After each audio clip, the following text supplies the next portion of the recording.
Buenos días, hoy nos encontramos en este nuevo episodio de Ecoconexión Villaverde y hoy estamos aquí con José Santiago Torrecilla, un profesor universitario en la Universidad Complutense de Madrid, que va a venir a hablarnos, vamos a hablar sobre todo de alimentación sostenible, pero sí que me gustaría que él se presentase. ¿Qué tal, Santiago? Hola. Antes de nada, muchísimas gracias por haberme invitado a esta forma de poder presentar lo que hacemos. Pues nada, mi nombre, como ha dicho mi compañero, es José Santiago Torrecilla. Soy profesor en la Universidad Complutense y pertenezco al Departamento de Ingeniería Química y Materiales de la Complutense también. Y nada, vengo aquí un poco a contar un poco lo que hacemos y informar un poco de forma muy llana de algunos conceptos que a lo mejor se pueden aclarar y que se pueden clarificar para que la gente pueda también disfrutar un poco de la tecnología y de la ciencia. Algo que creemos fundamental porque seguimos con lo mismo, esa idea de ciencia ciudadana al servicio de los vecinos. También hoy está acompañándonos en el cohosting Alba Suero, estudiante de Ciencia y Tecnología de los Alimentos. Y bueno, aquí me tenéis a mí como siempre, Mariano, otro episodio más. Así que me gustaría, darle la palabra a Alba para que nos comentase un poco sobre, qué es esto de la alimentación sostenible. A ver, la alimentación sostenible yo creo que abarca un ámbito muy grande que a lo mejor yo no soy capaz de describir porque yo soy estudiante todavía del cuarto de Ciencia y Tecnología de los Alimentos. Y es verdad que la alimentación sostenible podríamos considerar muchos ámbitos como el aprovechamiento de subproductos, el mejorar los residuos generados por la industria alimentaria, que son muchos, las normas ISO y los reglamentos demás para mejorar la producción. Pero hoy que tenemos a Santi con nosotros, podríamos abarcar un poco más desde un punto de vista ingenieril o industrial, que puede que tú nos des un punto de visión mucho mejor que el que puedo dar yo. Y pues para empezar con el tema de la tecnología y la industria, queríamos preguntarte cómo puede la tecnología y la inteligencia artificial ayudar a proteger el medio ambiente, los ecosistemas y mejorar con la sostenibilidad industrial. Bueno, la verdad es que es una pregunta muy amplia, pero yo creo que lo que deberíamos hacer es partir de alguna forma la pregunta en pedacitos, de forma que después, cuando la podamos unir, pues entendamos claramente cuál es la idea. La idea fundamental es, pues en principio entrar dentro de lo que hoy en día es muy común, que es, muy común en cuanto a que hay mucha publicidad sobre inteligencia artificial. En principio, para mí, la inteligencia artificial es una herramienta que lo que nos permite, en definitiva, es, en unos casos, pues aprender de lo que viene pasando, de forma que podamos albergar esa experiencia en determinadas bases de datos, de forma que después se pueda utilizar. Es importante que tenemos que distinguir distintas herramientas basadas en inteligencia artificial, porque, por ejemplo, se podría explicar que podríamos tener distintos tipos de inteligencia. La inteligencia artificial que está basada, que se llama habitualmente inteligencia artificial débil, que viene un poco de la traducción del inglés, que realmente lo que es a lo que básicamente nos dedicamos pues un poco a trabajar en nuestro grupo de investigación, que son algoritmos, son formulitas, ¿no? Fórmulas que se van desarrollando con el objetivo de coger la experiencia, coger la situación, coger cosas que ya han pasado y tenerlas guardadas dentro de una fórmula, ¿no? De forma que cuando una situación semejante se repita, pues directamente podamos coger esa información y hacer. Este grupo de inteligencia artificial, este tipo de inteligencia artificial débil, podemos tener, pues cuando decimos, oye Siri, pues hace una determinada actividad. Bueno, pues esto también podríamos hablarlo como una forma de un ejemplo de inteligencia artificial débil. Luego podemos tener muchísimos otros tipos que también en algunos casos recogen la experiencia del pasado. Otros son más reactivos, otros cogen directamente movimientos o actividades, ¿no? El que se utiliza para ejercitarte en el juego del ajedrez, por ejemplo, es mucho más reactivo. Bueno, pero si nos centramos en la parte esta, que es la parte más de aprender de la experiencia, esta parte de la inteligencia artificial que yo he denominado, que se denomina inteligencia artificial débil, esa sí que la podemos integrar dentro de lo que podría ser la tecnología. Si os fijáis, lo que podemos hacer es, si nosotros tenemos una herramienta capaz de coger la experiencia de toda la actividad, pues sería fácil pensar que esa herramienta, esa experiencia, pudiera ayudarnos a desarrollar esa tecnología.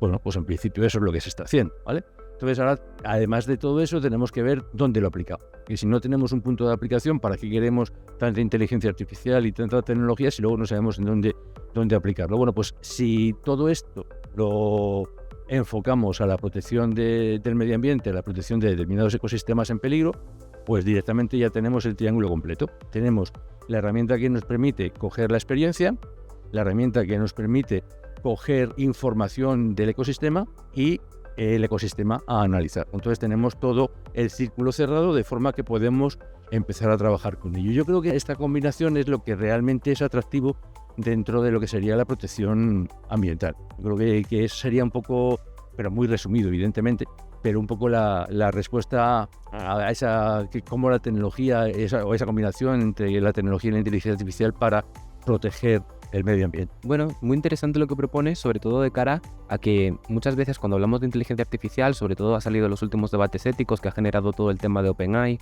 y sobre todo de ChatGPT, que parece que la inteligencia artificial ha llegado a nuestra vida para quitarnos todo lo humano y sacarnos de esa especie de burbuja en la que estamos. Y realmente no, también hay posibilidades de transformación que son reales, las puedes ver y que, bueno, y que inciden un poco en la vida. Sí que me gustaría, pues bueno, de forma más específica, porque claro, nos has armado una especie de esquema en el que ya tenemos en la cabeza un poco dónde nos vamos a mover, pero sí qué tipo de ejemplos específicos o qué herramientas podemos utilizar. Yo querría comentar algo sobre este tema, y es que tenemos que considerar que la inteligencia artificial como tal ya viene de mediados del siglo pasado. Entonces hay que distinguir mucho entre lo que hablamos de inteligencia artificial, que yo os comentaba como antes, como denominada como débil, que es una inteligencia artificial que se basa en cuando digo algoritmos son fórmulas, ¿vale? Fórmulas matemáticas. Lo que pasa es que me van a salir los algoritmos cambiados por las fórmulas. Así que, bueno, digo, es un poco la herramienta que nos permite diseñar algoritmos que utilicen la experiencia. Pero eso es lo que utilizamos desde finales del siglo pasado, mediados del siglo pasado. O sea que realmente ahora la problemática que existe con el uso de la inteligencia artificial y que pueda suplantar determinadas decisiones,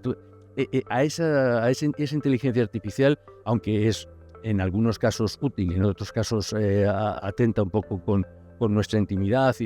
Y yo no entro ahí. Nuestro grupo de investigación y nuestro trabajo siempre se ha ubicado en el proceso de desarrollar algoritmos capaces de ayudarnos con la experiencia. Y eso y esa no tiene ninguna vinculación con nada. Eso viene desde, ya os digo, desde mediados del siglo pasado. Es más, los ejemplos que me preguntabas pues vienen un poco a profundizar sobre eso, ¿no? Entonces, yo como ejemplos que podrían ser importantes o que, bueno, pues son ejemplos tal vez que se han ido haciendo en determinadas partes de Europa. Pues no sé, monitorización, por ejemplo, este suena un poco gordo, ¿no? Que es un poco la monitorización de determinados contaminantes en el río. ¿Pero qué es lo que eso significa? En definitiva, lo que nos va a significar eso es que va a haber entornos que son ríos, va a haber entornos que es agua, ¿vale?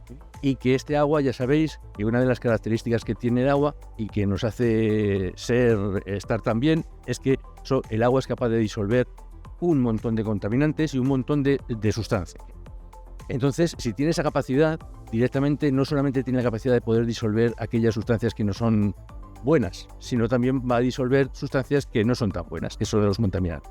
Claro. Entonces la cosa está en que seamos capaces de diseñar sensores, de diseñar alarmitas pequeñas que nos avisen cuando esta alarma o cuando este sensor detecte que algo ajeno al medio está.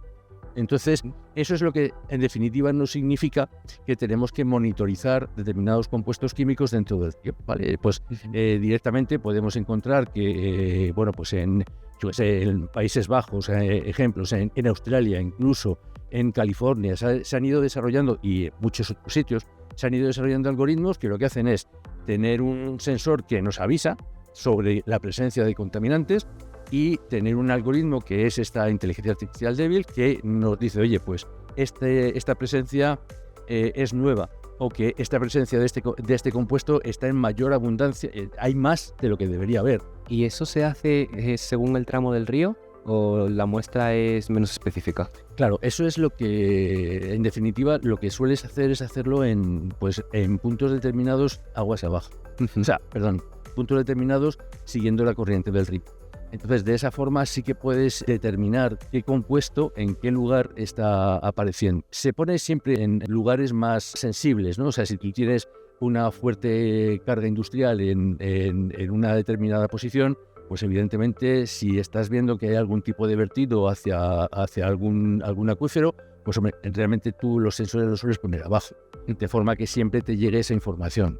Pero ya te digo que en principio esa sería un poco la aplicación. De todas formas, hay que ser conscientes de que realmente estos sensores, que parecen que muchas veces por el nombre parece que es una herramienta tremendamente sofisticada, que va a ser tremendamente cara y que pues realmente yo os digo que, vamos, la experiencia que tenemos en el grupo es que no contamos con unas fuentes económicas tremendas y podemos construir sensores sin excesivo problema.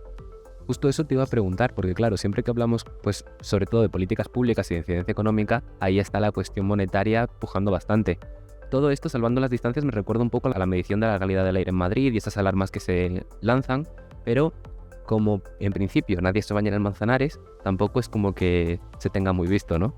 Claro, lo que ocurre es que, claro, el agua tú la puedes utilizar para beber, la puedes utilizar para bañarte, para jugar, pero bueno, el agua tiene que estar dispuesta a cualquier otro fin, no solamente es decir que aunque no la bebas, evidentemente es otra cosa, pero si tú no vas a utilizar el agua del Manzanares para bañarte, eso no quita que no tenga que cumplir con la normativa sobre aguas río. ¿Hay normativas en este sentido? Porque claro, si no entiendo por lo que me comentas que no se ha implantado en España de forma integral estas mediciones, ¿no? De forma oficial, digamos. Pero sí que hay una normativa respecto a la calidad del agua. Sin lugar a duda. O sea, es que realmente todo lo que es este tipo de ríos o de acumulación de agua, evidentemente todo tiene que tener una normativa concreta. Es más, si os fijáis, todo el agua que nosotros utilizamos en casa, pues lo que es beber, todos los residuos que generamos, todo el agua que sale cuando lavamos la ropa, todo ese agua es agua que se va a recoger en las depuradoras, y esas depuradoras al final lo que hacen es verter ese agua al río, pero antes de echarlo al río directamente lo que hacen es pasar por una serie de tratamientos para que ese agua cumpla con las especificaciones concretas. Nitratos, fosfatos, materia orgánica, o sea, una serie de condicionantes que están muy bien reglamentados a nivel reglamentario, la redundancia. Y entonces, bueno, pues esa es la que se tiene que, independientemente de lo que, hombre, evidentemente si vas a beber ese agua, evidentemente la normativa es diferente. Sí, claro. Pero para que el agua pueda fluir y pueda regar no solamente a nuestro uso, sino también pueda, pues a determinados ecosistemas más terrestres, incluso luego al marino, cuando vayamos a descargar ese agua, pues tiene que cumplir esa normativa y está muy bien especificada. Es más, por eso, en base a esa normativa, es que tú puedes localizar qué es lo que es anormal o qué es lo que es normal o qué es lo que podríamos empezar a considerar como algo anormal. Claro, entonces, o sea, si podemos implementar sensores, por ejemplo, que detecten unos valores de contaminación que se superan en el río, ya existe normativa que nos ayude a conocer qué valores son normales y cuáles no. Y realmente no es un coste que suponga, por ejemplo, a una industria algo impensable. ¿Cuál crees que son las barreras que existen para implementar este tipo de tecnologías en el día a día de verdad, en los ríos y en las industrias? A ver, una de las cosas que hay que tener en cuenta es que el precio necesario, o sea, el dinero necesario para desarrollar estos sensores no es para nada elevado. Evidentemente no, porque nosotros lo estamos haciendo y estamos desarrollando sensores, hemos aplicado sensores. ¿Cuál es la limitación? Es un sensor que se puede implementar por unos 10-15 euros en un Arduino, pues directamente la industria dice, no, yo no voy a utilizar un Arduino, yo no voy a utilizar este sensor, yo necesito un sensor. Si vas siendo cada vez más sofisticado, directamente lo que haces es tener un precio mayor. Yo siempre, y de hecho en las publicaciones del grupo y en resultados, siempre lo mía es, ¿por qué no utilizar sensores más económicos, que sean más inestables? Evidentemente son más económicos, pero que puedan ser estabilizados por medio de algoritmos inteligentes. Y entonces eso, pero ya os digo que no es nuevo, que eso ya lo estábamos haciendo nosotros allá por final, pues en el 93, 94 ya estábamos ahí trabajando. ¿Por qué eso no se hace? Pues pues la integración entre el sensor y la inteligencia artificial muchas veces pues parece que no es compatible, o en esa época parecía que no era compatible. O sea, yo creo que la mejora, y por lo que realmente no se está haciendo, es porque se considera que los sensores son excesivamente caros, que medir a lo largo del río en distintos puntos y repetidamente un determinado caudal, pues va a ser excesivamente caro. Entonces, yo lo que propongo, o lo que se dice, es lo que veníamos proponiendo, insisto, y es, bueno, pues si tú tienes un sensor que puedes estar haciéndolo funcionar como mucho por 20, 30 euros, y lo puedes implementar dentro de lo que sería la inteligencia artificial y trabajar con su experiencia, pues es algo que es aplicable. Si veis alguna de las publicaciones que tenemos en el grupo, es precisamente lo que se está haciendo. Se hizo primero en el mundo de la alimentación, se ha hecho también en el sector del medio ambiente, y yo creo que son aplicaciones que utilizan esos algoritmos, esa inteligencia artificial débil, y que utiliza la experiencia, que puede permitir disminuir totalmente la cantidad de dinero a invertir. Entonces es un poco para mí algo que podría ser interesante. También eso nos permitiría poder informar a la sociedad de que la inteligencia artificial, lejos de tener ChatGPT o cualquier otro tipo de aplicaciones, puedes dar esa aplicación. Es una aplicación que no nuestro grupo de investigación exclusivamente, o determinados grupos de investigación del mundo pueden hacer. No, aquí lo podemos hacer todos. Claro. Si eso es cuestión de programar. Entonces, directamente es como decir, vamos a informar a la sociedad que lo puedes hacer tú, que no es algo que está limitado a la universidad para nada. Es más, en los mejores desarrolladores que existen, grupos mejores de desarrolladores que existen, no tienen una formación informática. Tienen muchas ganas de aprender y de hacer cosas. Entonces es un poco abrir a la sociedad que esta aplicación se puede hacer.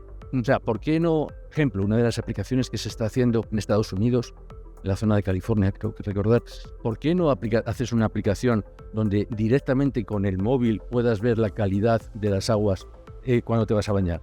O sea, cuando te vas a tomar un baño en la playa. Es que además hay una cosa que es muy, muy importante, y es que aquí jugamos con algo que no jugábamos a finales del siglo pasado, y es que ahora tenemos un móvil que lo llevamos a todos los sitios, y que tú puedes montar en ese móvil una aplicación, y tú puedes montar una aplicación, puedes montar unos sensores directamente en el propio móvil, con lo que realmente tienes una capacidad de hacer cosas tremendas. Entonces, respondiendo un poco a la pregunta que me ha hecho Alba, pues yo creo que tal vez es un poco parte de desconocimiento, parte pensar que tenemos que utilizar muchísimos fondos para hacer eso. No sé, creo que es algo que se podría hacer, que de hecho, si veis algunas publicaciones de mi grupo y de otros grupos, pues son cosas que te van diciendo. No hace falta evidentemente, si tú tienes que elevar una reclamación por un exceso de un determinado contaminante, y ese contaminante ha venido de una empresa, evidentemente eso no te va a valer con un sensor de los que te estoy diciendo. Claro, evidentemente esos sensores para ti van a ser una alarma. Entonces, esa alarma te va a decir, bueno, pues voy a coger un volumencito pequeño de estos y me lo llevo a que me lo analicen. Tengo una pregunta que quizá es una pregunta un poco complicada, sobre todo porque estaba pensando en lo ocurrido con la Confederación del Júcar y todo el tema del caudal en Valencia. ¿Existe la posibilidad o hay algún peligro derivado de la contaminación de las aguas fluviales en España que podría afectarnos a la salud pública? Volvemos otra vez a lo mismo. El agua tiene una característica que es que va a disolver. Y va a disolver independientemente de lo que estés tú. Es un poco lo que suelo decir yo en clase, ¿no? Lo bonito de la ciencia es que no tienes que pagar nada para que la ciencia y la tecnología, los principios, se cumplan. Entonces, ¿son compuestos que enriquecen al ser humano? Sí, pero también hay compuestos que se desarrollan o que pueden venir de catástrofes como el tema de la Dana, y que directamente cuando tú vayas a utilizar ese agua, pues te puede afectar a ti o puede afectar al medio. Y puede ser que no lo estés bebiendo, puede ser simplemente que no estés en contacto con él. Entonces, lo que tú me preguntabas, sí, sin duda es un problema. En este caso es un problema, en otros sitios y en otros casos son ventajas, pero evidentemente en este caso es sí. Es una cosa para reflexionar, ¿no? Sobre todo a raíz de lo que estamos viendo últimamente, que parece que la naturaleza está empeñada en cada año recordarnos que está presente y que vuelve con una fuerza devastadora. Sí que me gustaría, pues bueno, quizá ir avanzando con los temas que teníamos propuestos para tratar hoy y pasar al siguiente tema, que sería un poco pues hablar sobre esto mismo, pero más ligado a la cuestión empresarial, ¿no? Las industrias. La industria alimentaria, ¿no? Bueno, queríamos hablar un poco para acercar a la gente lo que es el tema de los residuos de la industria, Y pues como estábamos hablando de ríos y embalses y aguas, nos queríamos centrar un poco en la industria del queso y su importancia por ya no solo los residuos que tiene generados por X actividades, sino la elaboración del queso en sí que genera el lactosuero. Que bueno, así como pequeño contexto para empezar sobre la industria del queso, pues el lactosuero es el derivado que se obtiene del queso, a partir del cual se pueden hacer diferentes productos como el requesón, o se puede aprovechar para la obtención de proteína en polvo, sales minerales y etcétera, pero la razón por la que no se hace, ¿nos podrías contar un poco por qué no hay por qué este tipo de residuos presenta un real peligro para los ecosistemas marinos o acuáticos? ¿Y cuál es la principal razón por la que la ciencia avanza pero nunca se llega a aplicar en la industria alimentaria, por ejemplo? Yo es una de las cosas que me llama mucho la atención y es en el sector, bueno, hay muchos sectores, ¿no? Por los sectores del aceite, el sector del aceite de oliva, el sector de la leche, el sector del queso.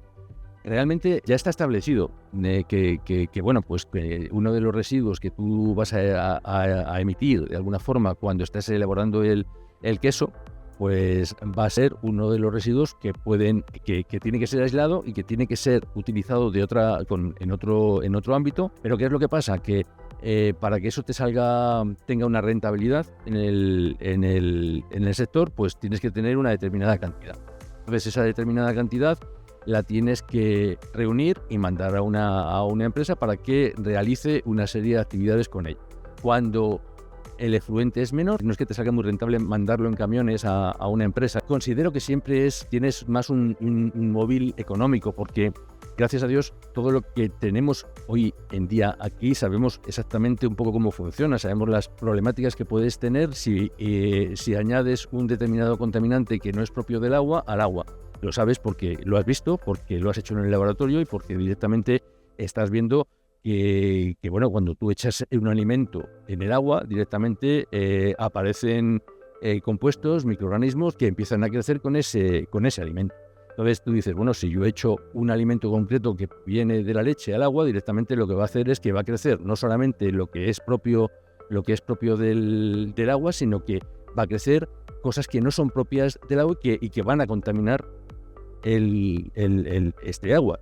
Por ejemplo, solo porque la gente entienda un poco cómo de contaminante es, me suena a mí que leí el otro día que un litro de lactosuero es como equivalente al residuo de 4 personas durante un mes o algo así, y bueno, que un litro de lactosuero en el mar puede matar como 10.000 peces, porque tiene una elevada contenido en materia orgánica y provoca la eutrofización y todo lo que estás contando. Claro, es un problema que aparece claramente y que realmente viene vinculado justamente porque hay sustancias que no deberían estar ahí, pero que están ahí. Pero eso no solamente en el sector del queso, yo creo que prácticamente lo tenemos en todos los sectores. Y si os fijáis ahí, cuando estamos hablando del sector del aceite de oliva, o cuando estamos hablando del sector del aceite comestible, pues bueno, ahí también tenemos un gran problema. El aceite o contenidos grasos en el agua, pues se separa muy bien, ¿no? Si la densidad es muy baja.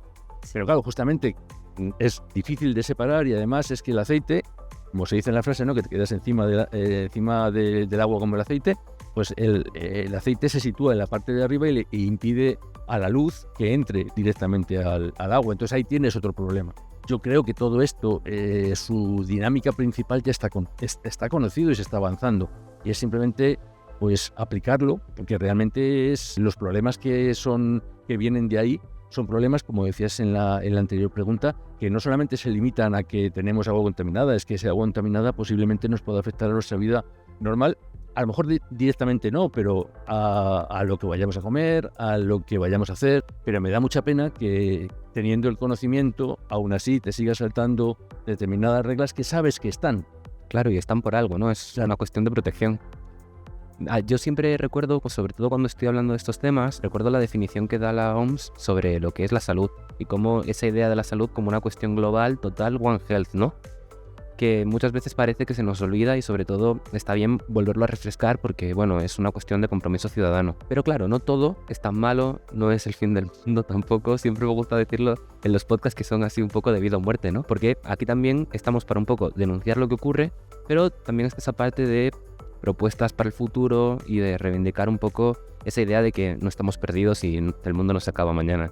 Así que nada, yo quería preguntarte si existe la posibilidad de que todas estas dinámicas que has señalado converjan, se den la vuelta y se conviertan en una especie de agentes de cambio, que haya cambiado por algún sitio.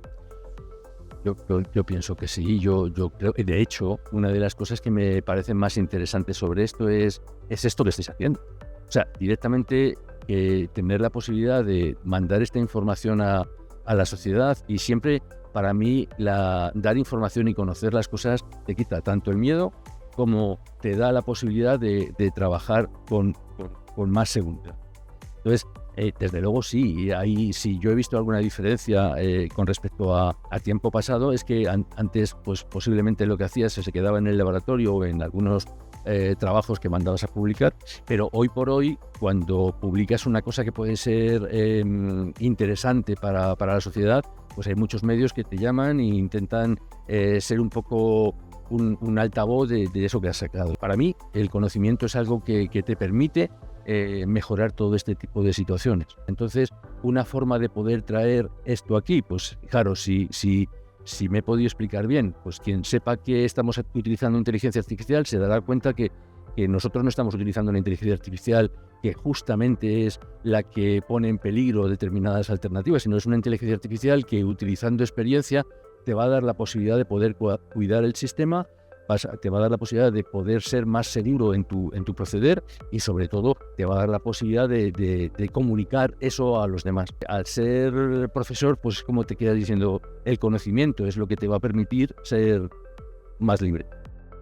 Y como reflexión final, entonces, si tenemos el conocimiento, tenemos los medios económicos, bueno, en ocasiones tenemos los medios económicos, ¿qué crees que es lo que nos falta para implantar todo este conocimiento que ya tenemos?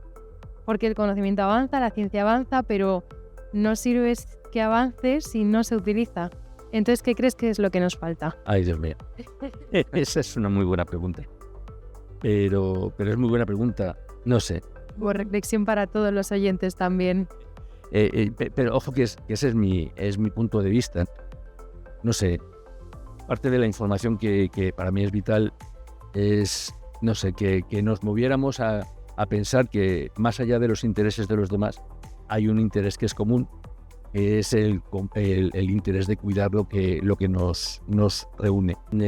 Creces, te casas, creas una familia, tienes unos hijos, y tú lo que quieres para esos hijos es lo mejor, y tú le das lo mejor que tienes, pero no te das cuenta y en algunos casos no te das cuenta que realmente lo mejor que tú le puedes dar a tu hijo es cuidar el entorno donde tu hijo se va a mover cuando tú ya no estés. Entonces, para mí es esto, que haya mucho más, que se den ideas así, que la gente pueda concienciarse que realmente una persona que tenga un peso específico, que tenga un peso político, que tenga un peso concreto, que sepa que no es cuestión de un interés actual, es cuestión de trabajar a futuro, de pensar que realmente la sociedad va a tener una vida más allá de tu vida, y que realmente lo que tiene que tener es un cuidado sobre el sistema. Pero de verdad que no es una cosa que yo os diga, es que eso va a sonar muy bien como terminación, como final. No, que de verdad que esa es la idea. Por eso yo os digo, seguir haciendo actividades de este tipo, porque si con esta actividad hemos conseguido que un grupo de personas entienda lo que es la inteligencia artificial, le empiece a gustar, o vea lo que sea un sensor, vea que esta solución se puede aplicar en su entorno cercano, y si con esto alguna empresa se da cuenta que realmente no es cuestión de conseguir más dinero, sino es cuestión de cuidar a su hijo en un futuro, que es cuidar el entorno, pues hemos ganado, ganamos un mundo, ¿no? Sí. Yo, por la parte que me toca, sí que también me gusta mucho la divulgación científica, que yo creo que es como una de las partes más importantes para concienciar. Y en relación a lo que dices, la sostenibilidad al final se define como satisfacer las necesidades del ahora sin comprometer las necesidades futuras, ¿no? Entonces, no es una tontería lo que nos dices. Me gusta mucho esa definición, ¿eh? Y yo creo que con esta idea en la cabeza, ¿no?, de participación, de traer a la mano un futuro sostenible, y sobre todo viéndolo desde la ciencia y desde lo que ocurre a nuestro alrededor. Hoy hemos hablado sobre toda la contaminación del agua, sobre la industria del queso, pero no podemos quedarnos solo ahí, sino que yo invito a todos nuestros oyentes ya no solo a escuchar el resto de episodios, sino también, oye, tenéis Google, entrad a Google Scholar y echadle un ojo a lo que están trabajando en el grupo de investigación. Así que nada, nos vemos en el siguiente episodio y muchas gracias por escucharnos. Adiós.